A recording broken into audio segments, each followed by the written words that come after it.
Hey, good evening, ladies and gentlemen. It is Tuesday night.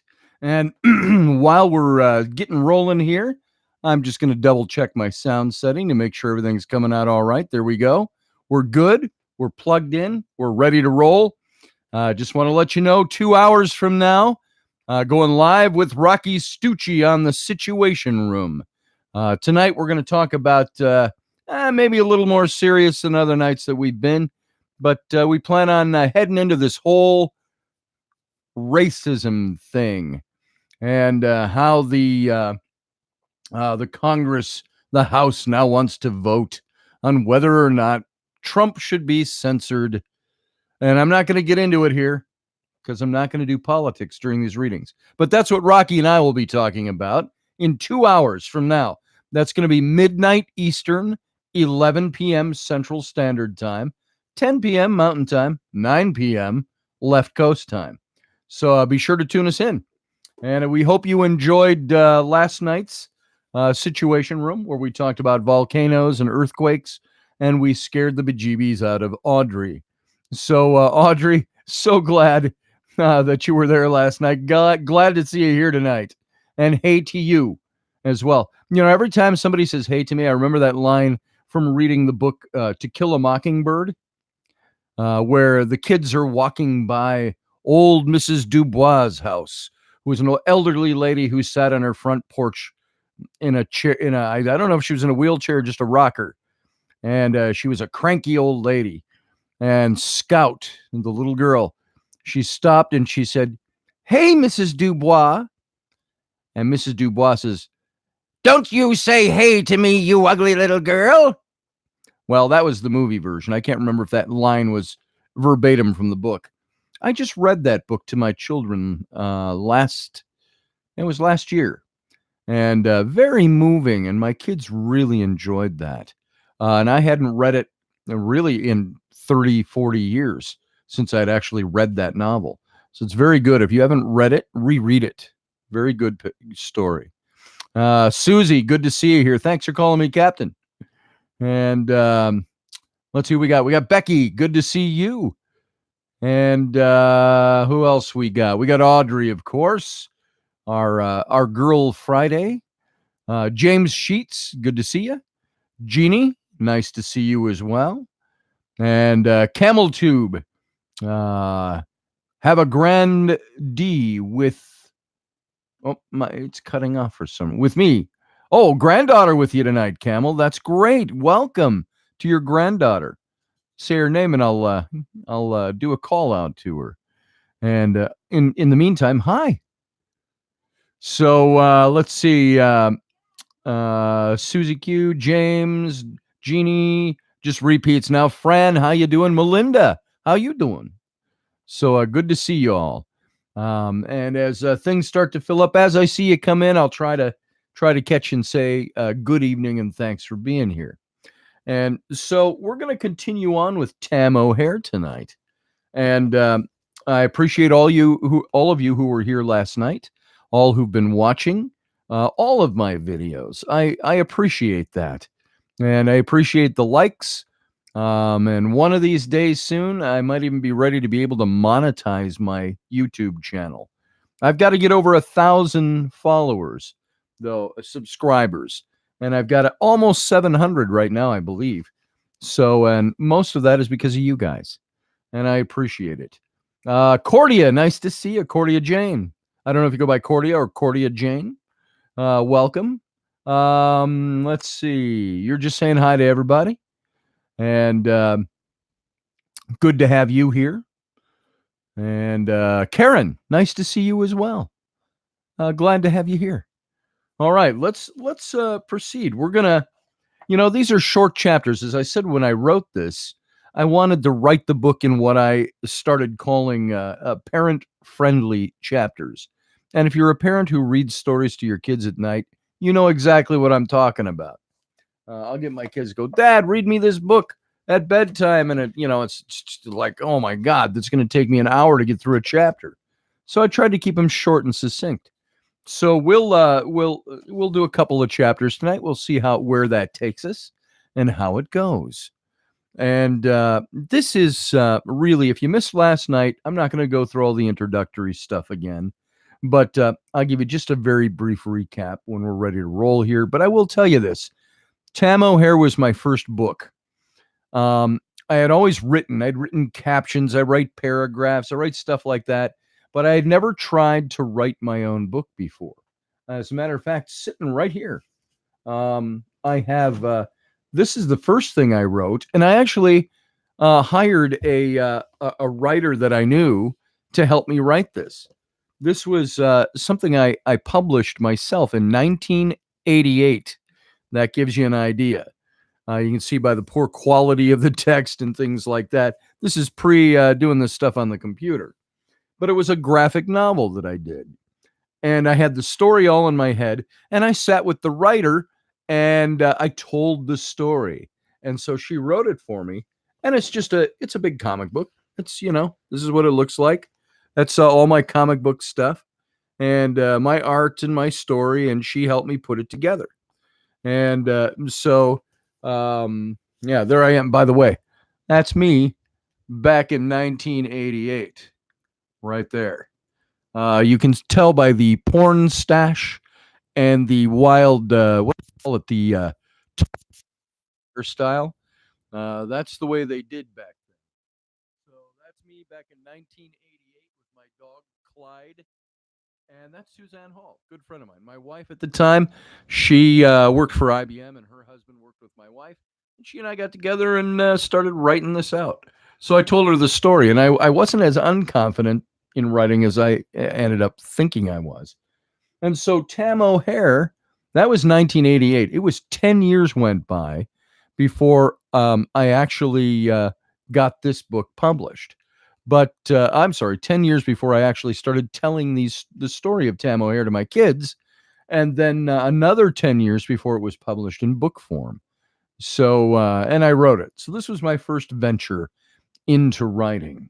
And so there's a lot of, I got to tell you, I'll be honest, when at the time I was writing this, as I mentioned last night, I had filed divorce papers on my wife. We had my two little kids, Abby and Bryn, who you all know through their Finfolk Productions, their mermaid tale making company. They're 27 years old now. They were about 6 to 7 when the whole divorce with my wife and I took place. And the reason I filed divorce was my wife at the time was an alcoholic. And there were lots and lots and lots of problems. Trust me. It wasn't just simply, my wife's got a problem, so I'm going to divorce her. This had been building for a while. As you can imagine, anybody who's been divorced, you know. And so she was away from our home for 6 months because the day I filed, I left the papers on the table with a pen. And I said, you can sign those if you'd like. You don't have to hit the bricks right away, but you know what? Need to find a new place to live. And I said, I got to go to work. And I was a creative director in an ad agency at the time. And I got a call later that morning that she had checked herself into inpatient treatment. And so she went ahead. If I remember right, she signed the papers for me. And so, we let it go. We didn't get divorced at the end of that, but she was gone for 6 months, started visiting toward the end. Now, it was during that time that I started telling these stories to my daughters. And that's when I did the cover illustration. I did that as a painting for my daughters to hang in their room. And there you can see without the reflection. There you go.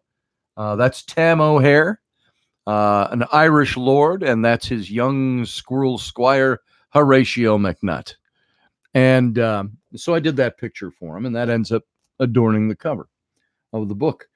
And where we left off last night, Tam's preparing to go to America, the new world. He's an adventurer. He's a swashbuckler. He was once a privateer in the Queen's service, the King's service, I'm sorry. And he has this great, glorious reputation. He's an Irish lord with Scottish peerage who serves the English king. And his young squirrel squire is the son of his closest friend, a squirrel. They fought in the border wars together. and his son has come to live with Tam and be his squire. And so this is where we've left off. They've got this adventure they're going to set out upon. And so there you go. Hey, Karen. Nice guy. I didn't think I could write a book. I'm not sure what your book is. Share it with us here, and we can take a look at it. Love my hair, says Fran. Why, thank you, Fran. I appreciate it. It's got some color to it now. How'd that happen? And I like this stuff that I used in it as a personal note because it doesn't turn it orange. It's just doing this kind of back to my original color. The light right now is shining on it and gives it orangey tones. But the hair did a good job taking me back to my my nice color. So let's see. And bow chicka wow wow to you as well, Audrey. Let's see. Thank you, Susie. I had that same hairstyle in 1988. This one, James. The oops, wrong book. The I almost had a mullet in this one. As a matter of fact, I did. There's a picture over there of my ex-wife and I, where I had the mullet. That's from the same year, very close to it. Yep, that's it. That's the tossed salad mullet hairstyle back then. You know what was big back then? Believe it or not, this movie is that old.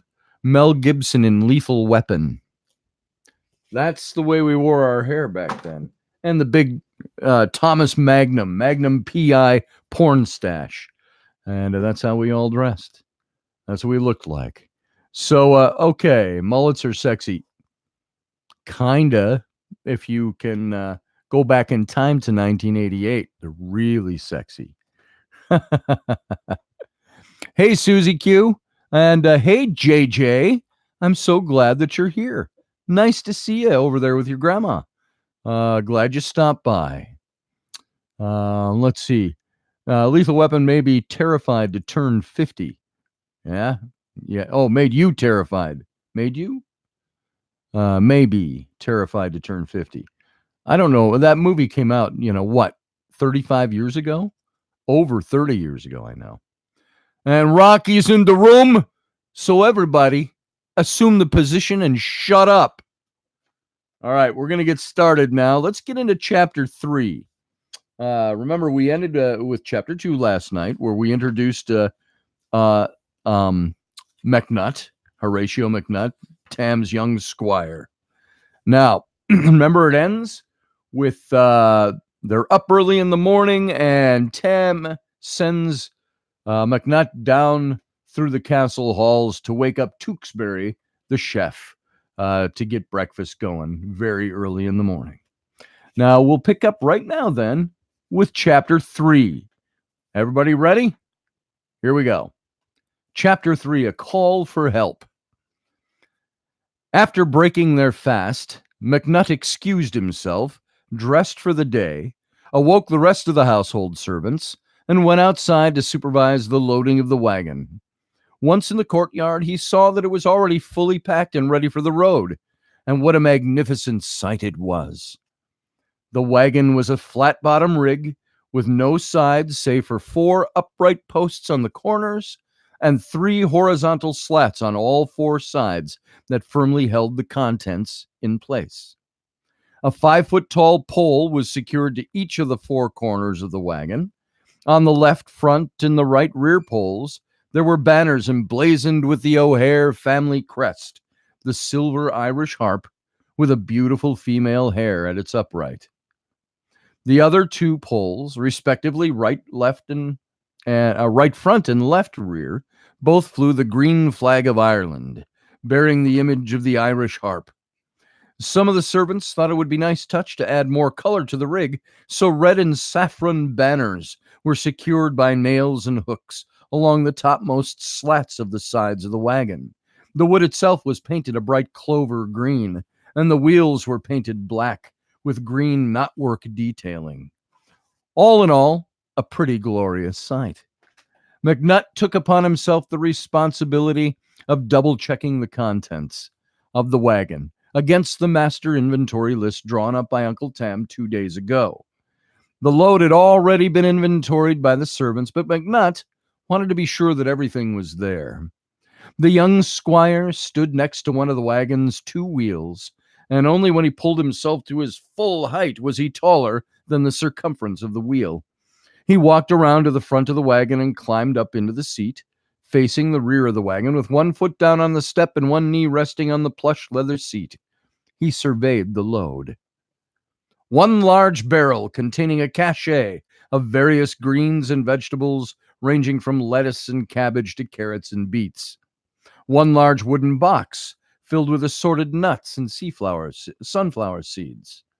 Uncle Tam's clothing trunk, a leather satchel containing his own clothing, a long chest filled with various swords, knives, axes, and other weapons, 2 spools of hemp rope spun by the townfolk, 2 canvas tents and 26 poles for their support, a chest filled with cast iron pots, pans, grates, and cooking utensils, a dismantled table and benches, a small box containing everything from fine china to simple wooden bowls, mugs, cups, and eating utensils, one large rope tension bed, one small cask of wine, one large barrel of fresh water, one small rope tension bed, a small chest containing various clay pipes and tobacco, a tool chest holding hammers, nails, and sundry other curious instruments, 12 woolen blankets, 6 pillows, and something called a mosquito net that Tam had acquired from an old sea dog who'd been aboard a merchant ship that had spent many months in the West Indies. McNutt smiled with great satisfaction. The wagon was loaded, the inventory was in order, and all seemed ready for the great trip. His heart skipped a beat, knowing that he was about to embark on one of Uncle Tam's famous adventures. At that very moment, as if to punctuate the completion of his task, the sun peeked over the eastern hills, filling the sky with bright golden light.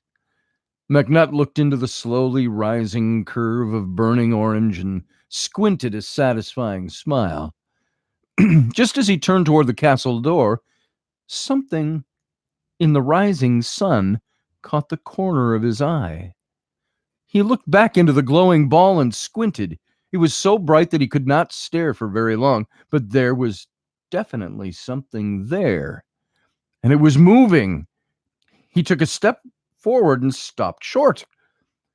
Dear Sabel, he prayed with a gasp, invoking God for protection as he moved his fingers across his brow and chest in the sign of the cross. Thoughts of evil portents and bad omens filled his mind, nurturing fears that had been fueled by too many late-night stories of the fairy folk in their shadowy kingdom of Tirnanog. His eyes were surely not playing tricks, for it was very strange and very mysterious, and it was definitely moving across the surface of the rising sun. Without waiting long enough to even think about what he was seeing, McNutt turned and ran as fast as he could to the castle door. Uncle Tam! McNutt bellowed as he bounded up the tower steps. Uncle Tam, come quickly! Taking 2 and 3 steps at a time, he hurtled with all the speed he could muster to the top of the castle tower, calling to Tam over his shoulder during his rapid ascent. What is it, my boy? Called Tam after him. Just come quickly. There's something. The sun. As he's running up the stairway. McNutt's words puffed and echoed and trailed off the further up the tower steps he flew. Tam donned his green bonnet and leapt onto the steps and followed quickly. By the time he emerged on the roof of the tower, McNutt was already leaning over the battlements, looking toward the rising sun and the strange black shape that seemed to be coming out of it. Tam walked to the wall and put his hand over his brow and squinted into the brightening sunlight. It's a hawk, lad, he said to McNutt, with a chuckle in his voice. You've been running away from a bird. He chuckled again. You're sure? McNutt asked with some reservation, not just a little embarrassment, never removing his gaze from the strange form. Absolutely. See how he's gliding on the morning breeze. Oh, yes, I guess I see, said McNutt, his ears and cheeks flushing red as he quickly flicked a glance at Tam and then back toward the approaching hawk. Take a deep breath, my boy, said Tam with a smile as he clapped McNutt on the shoulder. Oh, and you may wish to stand back. It looks as though he's coming straight for this tower. McNutt jumped back away from the wall just as the hawk landed atop the tower battlement. Lowering his gaze, the hawk looked around, turning his head in quick staccato movements. He cocked his head a bit to the side while appraising McNutt, then straightened almost to attention, sternly fixing his eyes on Tam. Thomas Sky, sir, snapped the hawk. Have an urgent message for Tam O'Hare from Argyle Whitebeard McDervish, chieftain of the Highland McDervishes. I'm Tam O'Hare, said Tam, crossing his arms, assuming a commanding stance. Let's hear your urgent message. After a moment's pause in which he looked back and forth between Tam and McNutt, the hawk began to speak again. Argyle Whitebeard McDervish, your late mother's uncle, urgently requests your presence in Glenborough. Glenborough? Scotland? Interrupted Tam, a bit perturbed. Turning away from Sky, continued, Impossible. I'm off on a very long sea voyage today, and can by no means set aside time to travel to Glenborough. And with a dismissing gesture of his hand, he added, Please send my regrets to my dear uncle. The hawk interrupted quietly, pleadingly. Please, hear my entire message, sir. It really is quite urgent. Tam, realizing he'd been hastily harsh, crossed and uncrossed his arms and clasped his hands behind his back. He was so eager to embark on this adventure, he'd completely forgotten the manners of a gentleman altogether. Forgive my abruptness, Tam said politely. Please, continue. Thank you, sir, continued Sky. Your late mother's uncle, Argyle Whitebeard McDervish, urgently requests your presence at Glenborough, Scotland, and he pleadingly solicits your aid in the recovery of his stolen granddaughter. Tam, shocked, snapped a look back at Sky. Abigail? She's been kidnapped? No, not Abigail, replied Sky. Tam breathed in a deep and let the air out slowly, for in his very soul he loved Abigail, and his heart had skipped a beat when in a flickering moment he thought she might be in some manner of danger. It's the little one, then? Tam asked. Aye, sir, Brindolin by name, the younger granddaughter, and she's not kidnapped, sir. The hawk leaned in toward Tam. She's stolen. He whispered the last word. Stolen? Tam let the word trail off knowingly, while Sky punctuated with a nod. The two fixed their gazes on each other without a single word. McNutt asked confusedly, Who's Brindolin? Who's this Abigail? Who stole whom? Fairy work, then? Asked Tam, completely ignoring McNutt's questions. Aye, sir, said Sky as he crossed himself broadly. The good people. Tam began to speak again, but McNutt began to speak again, but Tam held up his hand, indicating silence. McNutt knew and trusted his uncle, and he obeyed without question. Tam turned back to Thomas Sky and asked, Can you take a message to Dublin Town Port for me? Aye, sir, to whom? To Captain Seamus Duggery of the Maraud. That is the end of chapter 3. See? Parent-sized chapters. So here's what we've got so far. You see what's going on in the story. We've got a little girl stolen by the fairy folk. Professor Bauer, how you doing, sir? Good to see you in the chat. Let's see if anybody else wandered in before you. Sterling, good to see you. Let's see, before we get going on the next chapter. Mary Wins, good to see you. and see if anybody else is a boot that I haven't mentioned. All right, let's move on. Emerald Eagle, fair tidings to you as well, sir. And let's move on. Chapter 4, The Mermaid.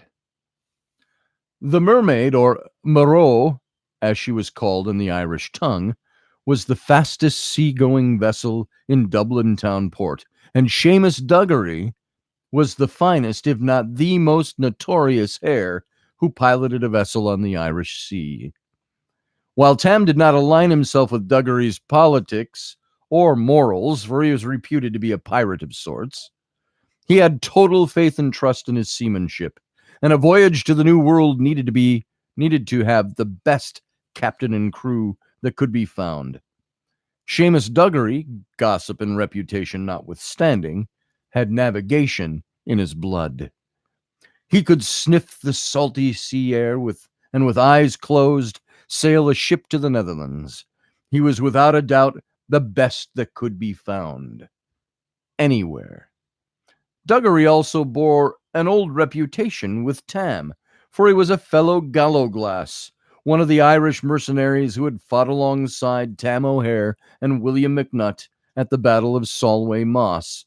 And Tam placed a certain amount of weighty confidence in that old battlefield alliance. "So his lairdship is changing his plans, eh?" scowled Seamus Duggery. "Aye, sir," responded Thomas Skye, handing a small leather pouch to Duggery. "Lord O'Hare had me fly here straight away with this purse of gold coin. You are to make preparations for a short trip to Greenock, Scotland, prior to deporting for the New World. Laird O'Hare will be here 2 days hence." Duggery, a proud hare, unaccustomed to taking orders from anyone, tossed the purse to his raccoon first mate and replied, "I don't take lightly to having my plans changed so free and easy." "Aye, free and easy," hissed Duggery's raccoon crew, who were all standing around listening to the conversation. "You'll have to take that up with Lord O'Hare, sir," Skye snapped back, wanting to complete his business as quickly as possible with Captain Duggery and his salty crew. "Well, you tell the great Laird Tam O'Hare himself," Duggery raged, rolling his eyes and his R's and jabbing his pointy finger while spitting into Skye's face, "that I take no orders from no hare for nothing, and no matter how much gold jingles in his purse." Duggery's crew began angrily chiming in with the captain, closing in around the messenger hawk. Unsure of what the hissing crew of raccoons might intend, Skye lit off his perch on the starboard gunwales and flew to the top of the mast. The captain and his mob crew of raccoons yelled up in anger at the hawk.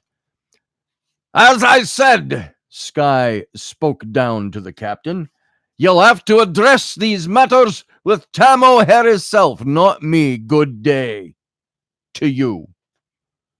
And at that he took flight, leaving the Maraud below and behind. He turned his wing east towards Scotland and silently wished Godspeed to Tam and McNutt, uttering a word of prayer for their safety among what seemed to be a surly lot of cutthroats. Now, just a note here, the Maraud or the Moreau, it's spelled Moraudh. It's a Celtic or a Gaelic word that means that it's pronounced Moreau. And you can get the DH in there, the Maraud. But that is the Gaelic word for mermaid. That's the name of the ship. So let's see. I'll show it again, even though I showed it last night. This is Thomas Skye, who came and delivered the message to Tam. That is obviously one of the illustrations in the book. So he's the messenger hawk up on the battlements, delivering the message to Tam. And now we're aboard the Moreau, which is, I'm going to show you a picture of that because we're going to start chapter 4. Oh, wait, we already started chapter 4. So as we go on in chapter 4, and this is the Moreau. There she is in all her glory, flying the Scottish flag atop the mast. Usually the rampant lion on a gold flag meant the king was present, but that's the flag he's got flying. You see the Scottish cross after the ship. It is. All right. The Maroon. And let's move on. Here we go. Why are we canceling our trip to the New World, Uncle? McNutt asked, struggling to keep up with Tam as they made their way very quickly through the crowded streets of Dublin town. We're not canceling our trip, McNutt. We're just postponing it a wee bit, replied a very distracted Tam. You've said barely a word to me since we left Harehenge, said McNutt, and out of respect I've kept quiet. But now I must know what's going on. Tam kept walking without a word. McNutt ran out in front of Tam, who was forced to stop in his tracks. Will you please slow down for a moment and tell me something, anything? McNutt pleaded. Tam, aware that he'd been self-absorbed, took a deep breath and closed his eyes for a moment. When he opened them again, he placed his hands on McNutt's shoulders and said, Forgive my selfishness, Horatio. McNutt knew he was being sincere, for Tam only called him Horatio when he was expressing his deepest, sincerest thoughts. I am indeed disappointed, Tam continued, that we're postponing our trip, for I've been longing and looking forward to it for many long weeks now. However, more importantly, and I'm gravely concerned for little Brindlin. You said she was stolen by the ferries? Said McNutt tentatively. Aye, indeed, sighed Tam, putting his arm around McNutt's shoulders as they continued to walk toward the docks.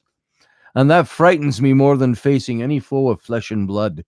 For the fairies, the wee folk, or the good people, as we should properly call them, are a creation of the Almighty's that I don't understand. Tam then dropped his arm from Horatio's shoulders and looked straight ahead, resuming his silence. McNutt wanted to ask more, but out of respect for his uncle's feelings on the matter, decided to save his questions for another time. In a very short while, they stood on the wharf before the Moreau. She was a sleek, beautiful sailing vessel. After a brief exchange with the raccoon sailors guarding her gangplank, they boarded, McNutt running ahead and crossing the deck to look out over the far gunwales. I need to have a word with your captain, Tam said to one of the sailors, coiling ropes. Captain's not on board ship for the now, your lordship, said the sailor, dropping his ropes. But we has orders to make you feel comfortable in your cabin. Captain says he'll see you as soon as he's board ship. Very good, said Tam. Will my squire be in the way on deck? No, smiled the sailor broadly. We doesn't mind young laddie squirrels running about here and there. At that, Tam caught McNutt's eye and said, Stay out of the way of these fine gentlemen. I'll be in our cabin. He then winked at McNutt and turned toward the doorway that led below deck, following the raccoon who was leading the way. Aye, aye, sir, McNutt replied in very sailor-like fashion. Not long after Tam settled into his cabin, he heard a great commotion up above that sounded as if the entire crew were running to and fro above, that sound across the decks. He scowled to himself, his instincts telling him that something didn't seem right. Then the ship seemed to lurch, throwing him a bit off balance. He went to the portal and looked out. Sure enough, if they weren't pulling away from the docks. Tam walked to the door and opened it, only to be faced by two very large, very smelly raccoons, with cutlasses drawn. Captain says you're to stay in your cabin, and we're here to keep you stayed, barked the larger of the two. Tam's first thought was of McNutt. Out of my way, brigands! Where's Captain Duggery? Brigands, is it then? Mocked one of the raccoons as he raised his cutlass to Tam's throat. Aye, Tam hissed through grit teeth. Brigands, and in one fluid blurring motion, he slapped the raccoon's blade away from his throat, drawing his own sword. The two raccoons made an angry hiss and thrust their cutlass blades through the tiny doorway, aiming directly at Tam's chest. Tam parried both of their blades to his right, then grabbing the larger raccoon by his ear, pulled him into the cabin, throwing him headlong into the support post. The raccoon let out a stunted shriek, then crumpled unconscious to the cabin floor. With the tip of his boot, Tam flipped the fallen sailor's cutlass up into his own left hand. Then with both blades he advanced on the smaller raccoon, who immediately dropped his blade and ran up the stairs to the topside deck, crying for his life. Tam smiled wryly and chuckled to himself. Raccoons never could handle a blade. He then bolted up the tight, steep stairway that led to the upper deck. And that, my friends, is the end of Parent Friendly Chapter 4. So, should we move on a little bit? We could probably do at least one more. I'm not sure how long it is. It's a few pages. This is a book that you could probably read, in the matter of a couple of hours, 3 hours. So, here we go. Let's see. Susie Q, big screen here. Genie and the Truth and Through the Stereo. Very nice. Hopefully it merits all the techno gear of the big screened theater. Let's see. So let's move on. Let's go. Let's go. Let's see how far we get tonight. We've got 45 minutes tops, and we'll be done. Glad you're liking it, Audrey. Glad you're here, even though you're working. Leslie, nice to see you. Leslie says what she likes about it is the short chapters. Perfect for her granddaughter, and she seems to remember what happened previously. I will tell you one brief story before we move on. I read this book at a parochial school a few years back, and I was brought in to read to the 4th, 5th, and 6th graders. And they gave me, I think it was over a period of 4 weeks, they gave me an hour and a half each day at a parochial school, where they set aside one day a week to have me come in the afternoon and spend an hour and a half reading to the kids. And so we read the whole book, and I had some of the original illustrations on easels around, and the kids got to ask questions. And a good year later, was it a year? Not quite a year. It was the same school year. So it was quite late in the spring. The teacher sent me an email, and she said, do you remember when you came to read to the class, like 8 months ago? She said, I wanted you to know, she said that out on the playground today, the kids were playing Tam O'Hare. And she said, I just thought you'd like to know that. They remember the story, and they talk about it quite often. And she had her whole class, all these classes, by the way, the 4th, 5th, and 6th graders, all sent me letters thanking me for being there. I've still got them in a big packet.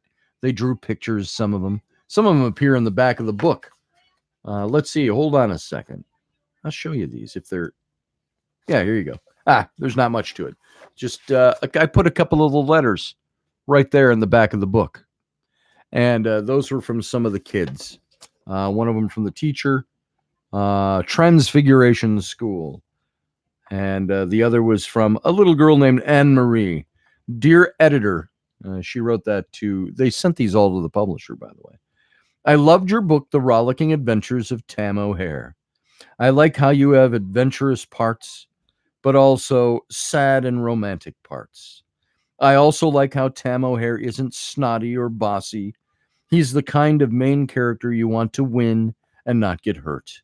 Your next book about banshees sounds really good, and I wish you could read it to us. So there you go. So yeah, that was the reaction of kids. Not an appropriate place to say that, because you were talking about having the kids come in. So, all right. This would make a great animated motion picture. I actually had um, a producer from LA was very interested in this, and then he couldn't get some of the powers that be there to want to do this kind of movie at the time that he looked at this about 10 years ago, and so my agent has looked at it. She said they weren't quite as interested in Tam O'Hare as they were the new one I'm writing about Egypt, the 10 Breaths of Ra. So we'll see. We'll see what happens. One of these days, somebody will like it well enough. Hopefully, I won't be too old to enjoy its success. So here we go. Chapter 5 Skullduggery. Tam emerged on deck, both swords at the ready, and the crew of raccoons formed a circle around him. They hissed and growled, brandishing their various knives and cutlasses, trying to look as fierce as they could.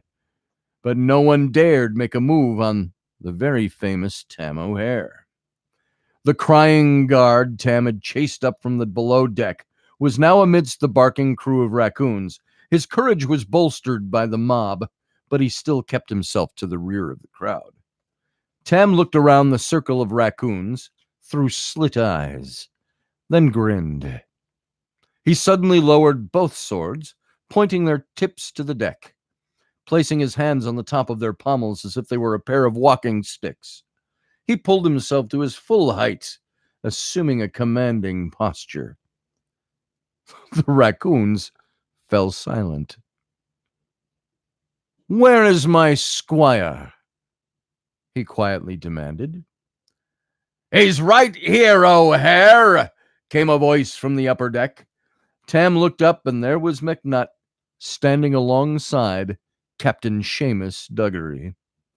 The young squirrel looked a bit nervous, but otherwise unharmed. Tam winked at him.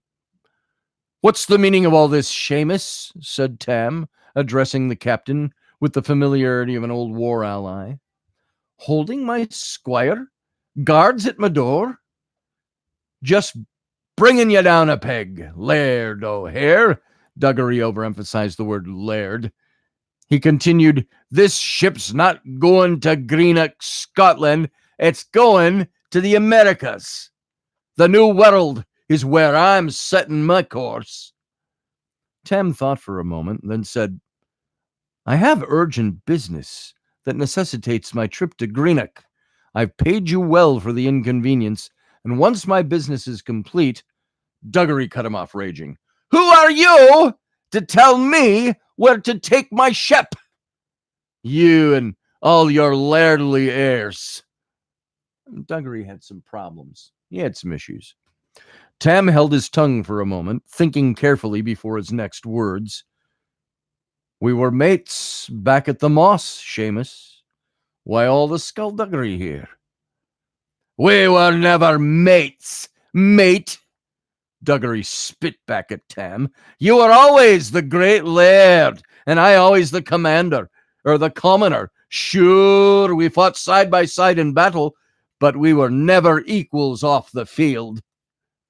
"I have a very different remembrance of our camaraderie, Seamus," replied Tam. "I gave you no leave to speak," howled Duggery, pulling a dirk from his belt.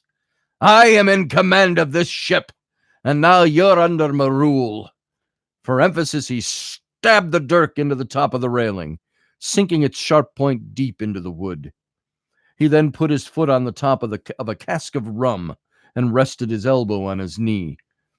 Tam glanced at the cask beneath Duggery's foot, then up into the pirate's eyes. "You've had far too much rum," Tam said disgustedly. "Let's have done with this now." Then turning his back slightly to Seamus Duggery, he said sternly, "Order your crew to lower their arms and to turn the Moreau back to port. My squire and I will find another ship." Tam added over his shoulder, "You have no honor." The crew looked slowly up at their captain and began stooping down, putting their weapons on the deck. Duggery was beside himself with anger. "I gave you no order to lower your arms," he spit out at his crew. Seamus Duggery demanded respect from his crew, but he could clearly see that Tam O'Hare commanded it. Duggery knew this to be true, but his pride would not let him back off now. He leaned over the railing, sputtering down in a bullying rage at Tam. "And that's the last time, your highness will tell me what to do with my ship and my crew." And at that he drew his cutlass and leapt up onto the railing. "I have a better proposal for you," screamed the enraged sea captain. "I'll come down there and cross blades with you, and whichever beast wins, his is this ship and the whole crew." The crew murmured. "And the loser?" Tam asked in feigned disinterest, almost like a, "And the loser?" "Winner's choice," grinned Duggery with a low growl. "As you've said," replied Tam, casting the raccoon's pitiful cutlass aside and bringing his own sword to an on guard position. Pointing at McNutt and nodding to his first mate, Duggery passed a wordless command to hold the young squirrel in place. He then leapt over the poop deck railing and down onto the lower deck, where Tam was waiting in the center of the raccoon circle. "I warn you, Seamus," Tam implored. "You're attacking with your anger, not with your head, and you're thoroughly in your cups." The only reply from the rummed-up Seamus Duggery was a howl of rage. With his cutlass held high over his head, the pirate leapt toward Tam, who sidestepped the oncoming attack. Then, with his left foot planted firmly on Duggery's passing buttocks, Tam sent the captain sprawling to the deck. The surrounding raccoons chuckled and muttered. Duggery sat up and glared at them. It was like a rocky glare from behind his microphone. The surrounding Duggery sat up and glared at them, and they all fell to immediate silence. He hauled himself to his feet and raised his blade toward Tam, who was cool and collected, nevertheless wary of the unpredictable bravado of a hare who's had too much rum and no control over his rage. Duggery eyed Tam, and they circled each other cautiously, waiting for the right moment. Duggery cut to Tam's leg. Tam parried his blade away to the left. Duggery cut again at Tam's shoulder. Tam parried his blade away to the right. Cut, parry, thrust, parry, cut, parry. Tam was exerting little energy, but Duggery was becoming fatigued, and Tam could see it as clear as the day was young. "You've grown flabby," Tam goaded, attempting to bring the duel to an end, "and I have no desire to fight with you, Seamus." Duggery replied by swinging his cutlass harder and more carelessly. It's all about control. All Tam had to do was keep his distance and avoid each of Duggery's flailings, which served only to enrage the sea captain even further. On one wild brandish, as Tam stepped back out of the way, the momentum of Duggery's swing twirled him in a circle and threw him to the deck in a disheveled heap. McNutt broke free of the first mate. McCricken stepped up to the rail, shouting, "I think we can all see who's won this fight, Seamus Duggery."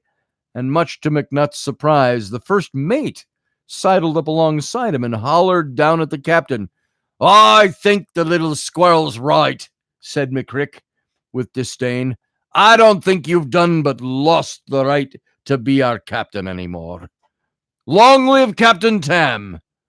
The rest of the crew slowly chimed in and began chanting, "Captain Tam! Captain Tam! Captain Tam!" Tam looked down at Duggery, who was utterly defeated, shook his head from side to side, sheathed his sword, and turned away.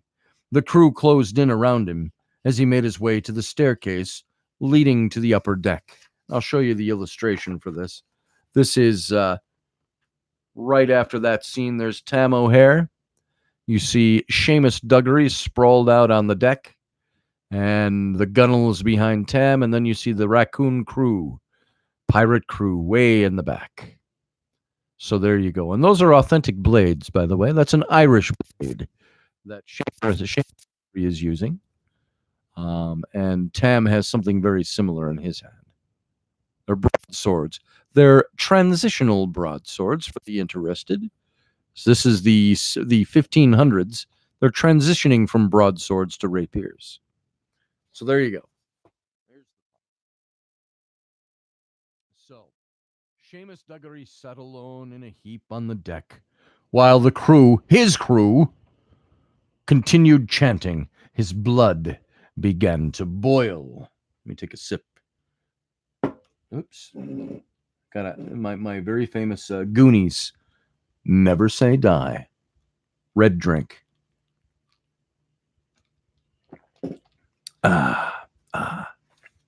Very good. What do you read or drink while reading a book on air? Why, Hawaiian Punch, of course. All right. Gripping his cutlass tighter, Duggery pulled himself to his feet. With fire in his eyes and a deep guttural hiss growling in his throat, Seamus Duggery hefted his cutlass above his head and with a vicious, blood-curdling war cry, lunged with all his strength and weight toward Tam's back. McNutt's eyes widened and he screamed out, "Uncle Tam!" Tam turned with barely enough time to see the mad hare raging toward him. With no time or room to draw his sword, Tam rolled down onto his back and firmly placed both feet squarely into Duggery's belly, flipping him over his head. The force and momentum of the attack sent Duggery flying over the side of the ship and down into the cold waters of the Irish Sea. Tam immediately leapt up and yelled for a rope to be thrown over the side. The entire crew ran to the gunwales of both sides of the ship, but there was no sign of the defeated captain. He ordered the sails to be furled and the landing boat to be launched in an attempt to find Seamus Duggery, who had disappeared into the depths of the deep blue sea. Within moments, Tam and several of the crew climbed over the side of the ship onto the small boat, lowering themselves by rope and pulley to the water below. As the crew rowed out a little distance from the Moreau, Tam leaned out the prow, eyes wide, staring into the water, hoping for a sign of life. "Anyone see him?" Tam called out to the others. No answer. All eyes were on the water, and all was intensely quiet. The little boat bobbed without a sound in the calm waters of the Irish Sea.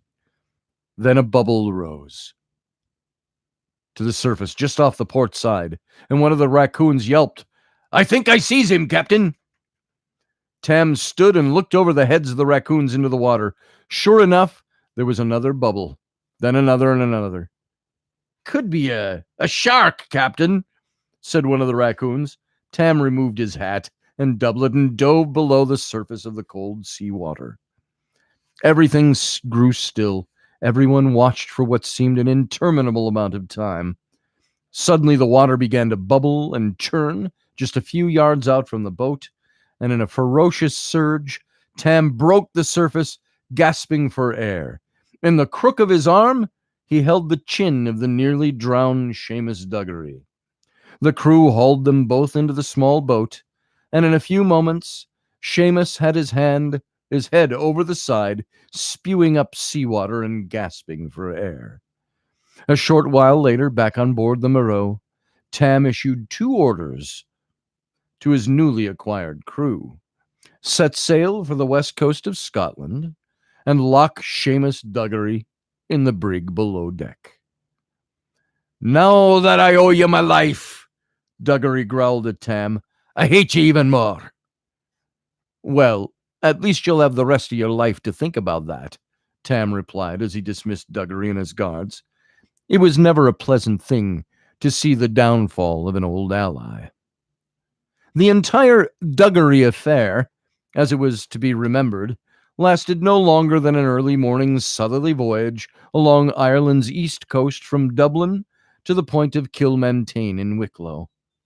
It was here that Tam ordered the landing boat to put ashore, depositing an absolutely apoplectic Duggery and all his gear, Relieved of its former captain, the Moreau then came about and headed into the North Channel, the narrowest stretch of water between Ireland and Scotland.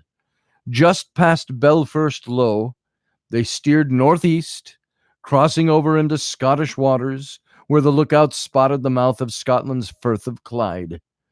Tam steered the Moreau starboard and into the narrow straits that brought them to the port of Greenock, Scotland. He ordered the crew to drop anchor and await his return. Leaving the first mate McCrick in charge, Tam, along with McNutt, set out into the Scottish Highlands on a 2-day foot journey to Glenborough, the village of the clan MacDervish. End of Parent Friendly Chapter 5. And that was a long one. Maybe we can go one more chapter, and we'll call it a go for tonight. Let's see. It's a long chapter, actually. One of my non-friendly, parent-friendly chapters. Yeah, it goes on for quite a little bit. There we go. So we're going to go to chapter 6. So we go about 15 pages in this book, and you can see it's it's rather large text that I put in there, so it reads very easily, and it's easy on the eyes. So I'm just going to look at the chat room. No, I have not gotten it yet straightened out, Leslie, with Amazon. But I actually today forgot to make a call to them. So I'll make it tomorrow. I got to make a note to myself. So Audrey, we'll see you over at the Situation Room. Thanks for being here. Let's see. Just scrolling back a little bit. All right. Let's go. Chapter 6, and then we'll end after Chapter 6 tonight. Glenborough. The walk from Greenock was beautiful. After the episode on the Moreau, the green hills, blue lochs, and fresh air of the Scottish Highlands was rejuvenating. I dinna realize how much I missed the Highlands, said McNutt, his brogue sounding much thicker than usual. Aye, began Tam, I love my Ireland, but the Highlands of Scotland is where the Lord God will take his retirement. Leaving the running of the universe to his offspring? Completed McNutt in interruptory giddiness. They both laughed out loud and crossed themselves, sure that the Almighty would enjoy their little bit of humor at his expense. Around noon on the second day, they emerged from a wooded hilltop and were confronted with a breathtaking vista. Green mountains right and left, and blue sky above, framed the picturesque little valley of Glenborough, home of the clan MacDervish. As they hiked down into the glen, they came to a small stream on whose opposite bank stood a ring of tall, bluish-gray, moss-covered stones surrounded by a grove of hawthorn trees. Ancient stone circles, like this one, could be found all over Scotland and Ireland, but this particular one seemed to stand as sentinel to the village of Glenborough. Beyond the stream and standing stones, filling the bottom of the glen, was a broad field of purple heather, peppered with bright yellow daisies that melted into a welcoming cluster of whitewashed, thatch-roofed stone cottages. Each was adorned with its own unique fieldstone fence and a small garden. Curls of smoke rose from the chimneys, and the smell of fresh bread and sweet flowers wafted on the breeze. While the children played, and adult hares worked in the distant fields out beyond the small village, listening to the sound of the stream as it passed over its rocky bed, Tam and McNutt stood still for a few moments, soaking in the peace and wonderful tranquility of the place. Tam O'Hare, echoed a deep, gravelly voice from the field on the other side of the stream. Thanks to the Lord you've come. Uncle Argyle, boomed Tam in recognition, genuinely happy to see his great-uncle after so many years. Emerging from the heather-filled field, approaching through the circle of standing stones, was a large hare with long white beard, accompanied by two tall, strapping young heirs about the same age as McNutt. And this is the scene that is in the book. There's Glenborough. Tam and McNutt fording the stream. You see way back silhouetted between the stones the old Argyle, MacDervish, and two young hares coming to meet Tam. The old white-bearded hare wore a russet-colored leather doublet with worn edges and a bright white shirt, underneath with sleeves rolled up to the elbows. The plaid of his kilt was faded, and despite the warmth of the day, a loose, long-woven scarf was wrapped around his neck, the tasseled ends dropping down his back, tickling the ground as he walked. He leaned heavily on a wooden walking stick almost as tall as himself, that was so old with use it had acquired a glossed, worldly patina. He was surrounded by small, giggling children, who, as soon as they saw Tam, began running and shouting. "Cousin Tam! Cousin Tam!" the children called out, laughing as they hopped from stone to stone while crossing the stream. Old Argyle Whitebeard MacDervish stopped on the opposite bank and smiled as he leaned against one of the standing stones to catch his breath. The two taller hares stopped with him. It was sadly obvious to Tam that his great-uncle did not have many days left on this earth. "And who have we here?" Tam asked, all smiles as he was surrounded by the children. "I'm Deirdre. I'm Angus. I'm Mary. My name's Hamish. I'm Fiona. I'm Grigor," came the answers all at once with giggles. "I must say that I don't remember who is whom among you," laughed Tam. "Most of you were mere babes when I was last in Glenborough." "That's all right," Hamish said with a smile. "We all ken who you are." "Och, do you then?" replied Tam in grand humour. "Come with us," all the little ones said. "Grandfair Argyle canna wait to see ye." And they all grabbed Tam by a hand or the tail of his doublet or a sleeve and led him across the stream to Argyle Whitebeard MacDervish, who threw his arms around Tam, kissed his cheek, and engulfed him in a deep, warm embrace. The two tall, kilted hares introduced themselves as Douglas and James MacDervish, the sons of Argyle's eldest great-nephew, Connor, who was off serving the Queen of Scotland at Holyrood Castle. "And this is Horatio McNutt," Tam said, introducing his squirrel squire to the MacDervishes. "My squire and son of my dear friend William McNutt, who served with me at the Moss many years ago."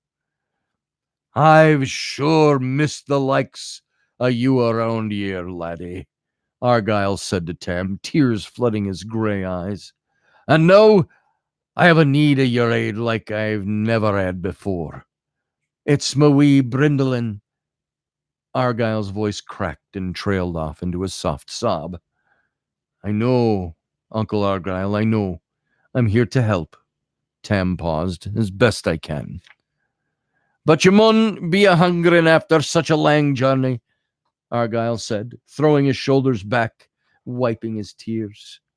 "Come to my home and break bread with us. We'll talk more there." Argyle, leaning on his walking stick, held out his arm to the two tall kilted hares, who helped him with his first few steps. "Do you twa remember your cousin Tamerlane?" Argyle spoke to the tall hares. "Aye, we do," said Douglas, who was standing closer to Tam. "You're a hero or some such, are you not?" asked James rather smartly. "I'm no hero," said Tam, aware of James's subtle hostility, yet unsure of why it was directed at him. "Just family." "Just family, eh? So where have you been all these years?" quipped James, rather disrespectfully. "That'll do," Argyle punctuated sternly. "Now you twa go on ahead and tell the women to make ready for their cousin Tam and his young squire to eat with us. Tam will walk with me the rest of the way, and you children go on with them." Embarrassed by the old chief's reprimand, James offered apologies to Tam and ran on ahead with his brother Douglas, dragging McNutt along with them. Sorry about that, Tam, Argyle said with a bit of growing disdain in his voice. Connor MacDervish may be my grandnephew, but when he left 2 years ago to serve our Queen Mary in Edinburgh, he also left off being a da. Important business, he says, yet he has nae been home since, and with nary e'en a letter to his wife and twa sons. They're just a wee bit hurt in their hearts, you mun understand. I've not seen my cousin Connor since we were childhood friends, said Tam. He then pondered aloud, yet to no one in particular. I don't understand how anyone would have two wonderful sons and leave them without so much as a word. Only the good Lord in his heaven above kens such things, replied Argyle, equally speaking to no one in particular. The two sat in silence for a few moments, then stood and began to stroll through the fragrant heather, as slowly as the old hare's brittle legs would allow. The air was fresh with spring, and bees hummed in the distance, while the long grass danced gracefully on the warm breeze, undulating like ocean waves rolling in over the heath. After a short distance, Tam stopped and turned toward his great uncle, breaking the silence. Tell me about Brindlin, Uncle Argyle. How do you know the wee folk took her? Argyle took in a deep breath and exhaled slowly. He pointed at a large, low rock beneath a wide oak tree, and they both sat and rested in the shade. 'Twas the good people that took her. This I ken for sure. Her mother went in to wake her 2 Sabbaths past, as she was sleeping much later than the usual, but the wee lass wouldna wake up at her mother's call. When she went in to shake her gently and roused her from her sleep, it was then that her hands felt the coldness on little Brindlin. Leaning down, she put her face close to the child's and found that she wasna breathing. Beside herself, she ran out to the house, cried for me, and I came running as fast as my brittle old legs could carry. Argyle stopped speaking and looked away. His gaze was distant, off in the mountains somewhere, but unfixed, focusing on nothing. He said not a word for a few moments, then drew in a deep breath and spoke quietly. It was a black day indeed, and there was muckle weeping and wailing for our little Brindlin had passed in the night. Tam put his hand on Argyle's shoulder and squeezed. Please, go on, uncle. Argyle nodded and wiped his tears, which had begun flowing freely as he recounted the loss of his granddaughter. The women took the wee lass, washed her wee body and wrapped it in linen clothes. Then they went to fetch the lads to come carry little Brindlin's body to the graveside. That's when we kent it was the good people what took her. How do you know that? Tam asked, puzzled. Argyle shifted his position on the rock, turning to face Tam. With his whole body, his voice nearly a whisper, his eyes wide and his breath fast and agitated. When we returned to fetch the wee lass's body, the grave clothes were empty. They still bore the impression of her wee body, but they were all empty and flat. All they found inside the linen wraps was a twig of hawthorn. A twig? Asked Tam. Aye, a twig indeed, replied Argyle. It couldn't have been anything else. The good people placed a glamour on the hawthorn twig to make us believe it was the wee girl. The old hare then sat up straight and leaned in toward Tam, all at once breathless and excitedly animated. But their fairy magics had worn away too soon. The good people looked on the sweet young lass in the night, then took her, leaving the glamoured twig in her place. Oh, had we only placed protections about her windows and doors. We were the sae careless, Tamerlane, sae careless. We should have kent the good people would nae but love one so wee and sweet as she. Argyle's voice trailed off. They both sat in silence for a short time. Then Argyle spoke again. They took her, Tam. They left the hawthorn twig in her place. They meant for us to think it was her what died in the night, and they took the sweet girl to live with them. I've heard of these doings before, but never would I have thought. The old hare buried his face in his hands and sobbed. The good people wanted her for the very own, and they meant for us to bury the glamoured twig, thinking it was the wee girl, and go on as if she was gane for us from error. But yet you found the hawthorn twig. The magic swore off too soon, Tam replied. Aye, the charmers were so charmed by the sweetness of the little girl, they took her for her own. It's their way, Tamerlane, it's their way, said Argyle, his voice nearly a whisper. It's their way. These things are so out of my understanding, uncle, said Tam, shaking his head. And then there's little Malcolm, started Argyle. Malcolm was taken as well? Asked Tam, with mounting distress. Nay, wee Malcolm, my sweet Robin, my fair little gentle, is with us still, Tam, but he's so changed. What happened to him, uncle? We dinna ken for sure, but there's no doubt that it was the good people as well, replied Argyle. Same night that Brindlin was taken, wee Malcolm dinna come hame. We called later that night. His da found him out on the hillside in a deep sleep. His da carried him home. When we woke the next morn, he couldna speak, and has nae said a word since to his very day. Then nodding toward the grassy hillock at the far end of the field, he added, He sits out yonder hill, day lang, alone. He speaks to nae one, and and he hears only, it seems, his mother's gentle voice.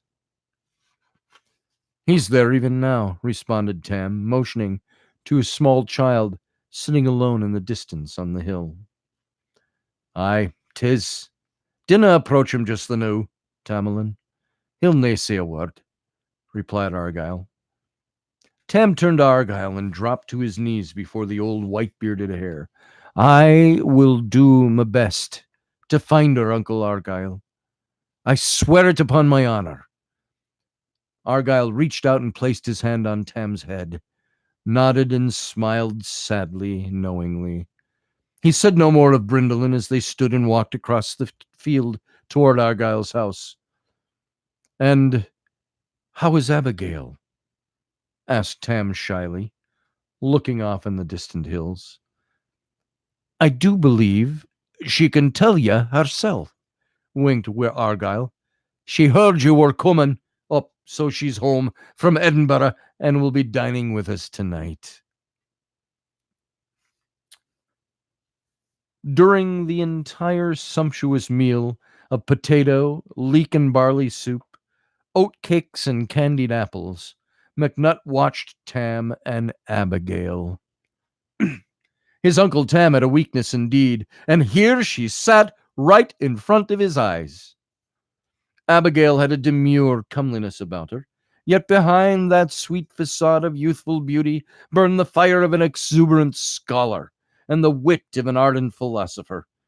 And when she spoke, it was poetry alive. She chose her words and handled them as one would fine crystal. Her speech and manner were ever so refined that one could have thought her an aristocratic noble.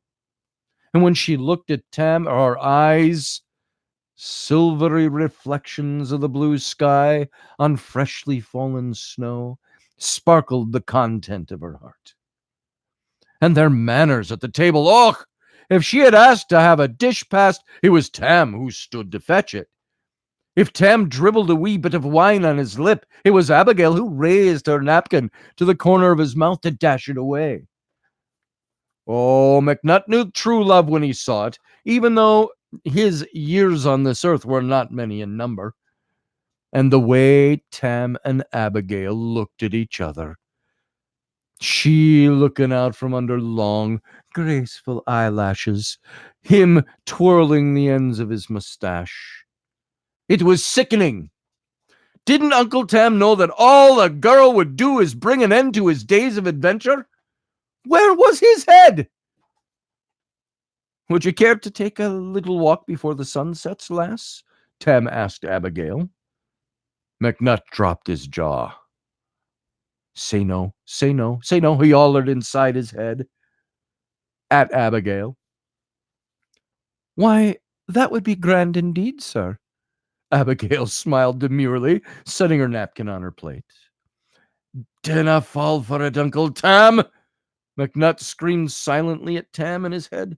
She's nothing but a wily, conniving, blue-eyed, marriage-minded girl. She'll bring your days of adventure to an end for sure. Shall we then? Said Tam, standing and extending his hand. She stood and took it. Och, for the love of the Almighty on his throne! An exasperated McNutt shouted out loud. Pardon? Said Tam to McNutt, a bit stunned by his humorously odd outburst. The room fell silent, and everyone stared at McNutt. Oh, nothing, mumbled McNutt. Nothing at all. And then he took another enormous bite of candied apple and shoved it in his mouth. He smiled meekly, cheeks puffed out, and as he did, it all dribbled out the corners of his mouth. Everyone laughed. Outside, the air was cool, fresh, and crisp. Tam and Abigail walked hand in hand along the bank of the stream. Shafts of slanted golden light cast long shadows behind them as the sun began in the final moments of its daily journey to the opposite horizon from whence it rose. A flock of white birds drifted across the glen, and crickets were singing in the fields. Do you think you can find her, Tam? Asked Abigail. She's my only sister. You know I'll try, he told her sincerely. When I was in Edinburgh long ago, I spent some time under the care of an old porcupine who was an apothecary on High Street. He was a mysterious old gaffer who told stories of the old ways. He spoke often of an old badger who knows of the good people and such. This badger, he lives in Edinburgh? Asked Abigail. I don't believe so, Tam replied.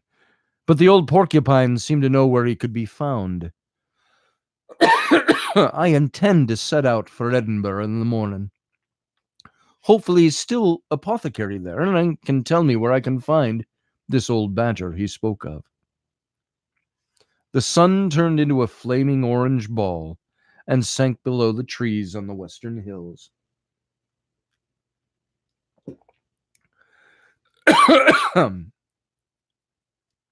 The billowy clouds on the horizon rolled back to reveal the first stars of evening.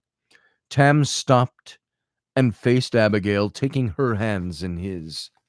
And there is Tam and Abigail from that scene, facing each other.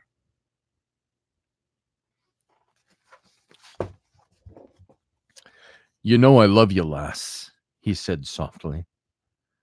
I do, she replied just as softly. They looked into each other's eyes as the setting sun cast them in gold. They leaned toward each other, closing their eyes, and as their lips were about to meet, Uncle Tam! They pulled back from each other, startled. Uncle Tam, bellowed McNutt. Here you are. I need help sharpening my dirk. Can you come? Without taking his eyes from Abigail's eyes, Tam began to back away, letting her hands slide slowly out of his. Good night, sweet lass, he whispered as he turned and walked away. Good night, my Irish laddie, she whispered as she turned and walked back to her grandfather's house. Uncle Tam? McNutt rasped out, feeling rather invisible. Uncle Tam. McNutt stood all by himself in the afterglow of the setting sun. He dropped his shoulders and started down the hill toward the village. End of chapter 6. So there you go. It's now 10:20, And we're going to call it quits on the reading tonight. We're going to pick up with chapter 7 called The Road to Edinburgh. And let's see if I've got anything in here that. Edinburgh. This is the chapter where we meet the famous or infamous John Knox. So that will be tomorrow, Wednesday. We'll hit that up. And so there you go. If you guys have any questions, go ahead and ask them here. We got a couple of minutes. We'll be out of here anywhere from 2 to 10 minutes, depending on what you want to do. Leslie says, I really enjoyed this, Scotty. I wish you were the one reading to Amelia. I'm going to have to start throwing in the Irish brogue. Yeah, you got to do it with a good brogue or a bad brogue. I mix my Irish and Scottish up all the time. Brian says, your brogue is too good. Do you hit a single malt scotch during the broadcast? I should. You know that? And thank you, Karen, by the way. You know, when we do the military reenacting, we had a group of guys that would reenact the Highland Regiment, a Scottish Highland Regiment, during the French and Indian War here in America. It's when post Bonnie Prince Charlie and the loss at Culloden Moor near the tip of Loch Ness in Scotland. Cumberland beat them all. And they conscripted all of these Scots into the armies. And so in 1759, the Royal, they weren't Royal yet, it was the Highland Regiment. It was the 42nd Royal, or the 42nd Regiment of Foot, also known as the Black Watch. And later, in the Crimean Wars and stuff, they were known as the Ladies from Hell. And that regiment is still active today. But we did the whole British redcoat thing, and the kilts and the redcoats and the red waistcoats beneath them, and the blue bonnets. I actually have, this isn't my blue bonnet. This is more modern for a Scottish bonnet, but this is my my more modern Scottish bonnet, and it's got the cockade, the black cockade. And the black cockade was actually, in its time, it was the symbol of the Hanoverian king. You could tell a lot about a Scot from his bonnet. And we had these blue bonnets with a red stripe around them. That said Highland Regiment. It had the black cockade, which stood for the Hanoverian king, who was King George. And it also, above the cockade, had a piece, not feathers, but a big piece of bearskin fur that they would sew onto their hat, which indicated North American front. So they were a Scottish unit by the bonnet, serving the English king in North America. Those were the things that said. But this was my old bonnet, not from the regiment, but I haven't worn this in a while. I should wear this while I'm reading. And there, put that on. That's the Scots bonnet. They're smaller today now. They were a little longer and a bit floppier in their day. If you were a chieftain, you'd wear the big feathers up. I would normally wear them back like this. And I'd sometimes put my clay pipe in there too, and it would hold my clay pipe. But that's the way I'd wear that, with costuming and so on. But this was not the one we did for the military. So there you go. That's a Scots bonnet, but not the blue bonnet. So if you want to look up, there's a poem, The Bonny Blue Bonnets of Bonnie Dundee, that talked about the Scottish bonnet. And so can't remember where I was, but let's look back at your comments. I was saying something that I think was probably very important and very pertinent, and now I can't remember what it was. Susie Q says, thank you so much, Uncle Scotty, says JJ. Tell her good night, JJ. Have a good night. Go to bed. Don't make noise. Don't get up. And sleep till morning. So There you go. Odin is going to love this book, Scotty. Cordia, is Odin a child or the god Odin? You mean when I go to Valhalla or something, or is this your son or a grandson? I don't know how old you are, so there you go. But thank you for that. That rascally rabbit, says Brian Parker. Love the Irish brogue, says Leslie. This is so wonderful. Thank you, Susie. Let's see other comments. I appreciate all the comments. Thank you very much. Of course, I got to tell you, as a writer and an illustrator, we do these things because I write because I want everyone to know the story, first of all. But I want it's not showing off. It's like, look what I wrote. I put a lot of heart into this, and the illustrations here. If I could, I'd give them away. Stand on a street corner and give them away. Hang on a second. I'm going to show you something. I'm going to step away from my desk for a second, but I'm still here in the room. I just got to get all the way around to the other side of my desk to a shelf. Hang on. Don't go away. I'll talk loudly, and you might be able to hear me on my directional mic. But I want to show you something. I think they might be right here. And if they are, let's see what we got. Maybe not. Oh, I thought I had them here. There's a big stack of illustrations over here, and I thought it was the Tam O'Hare illustrations, the originals, yet I don't think they are. Just digging through the pile. Yeah, those are probably in a box, forever squirreled away. And I thought they were right here, because I saw that stack. They're somewhere else. I was going to show you some of the original bits of artwork. And if I find them tomorrow, I'll bring them in and we'll look at them then. So, let's see.